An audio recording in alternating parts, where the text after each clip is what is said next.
Asking my co-content creators if ano nga ba yung masasay nila sa Big Guys Pizza. Solid siya. Very unique sa ibang mga pizza na, alam mo yon sa Philippines. Tapos, ang daming flavors. Meron siyang 4 na flavors. Pero ito yung isa sa mga favorite ko. Uy, laki ah.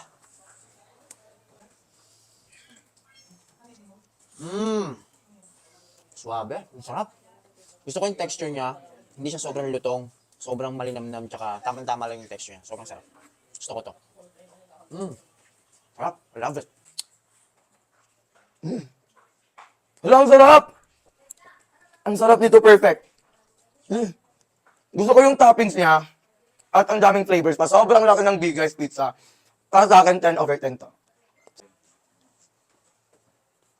Sobrang sarap niya. Hindi yung typical na pizza yung nalalasahan ko dito. And itong ganito yung gusto kong pizza, guys, yung thin crust lang. And sobrang laki din niya for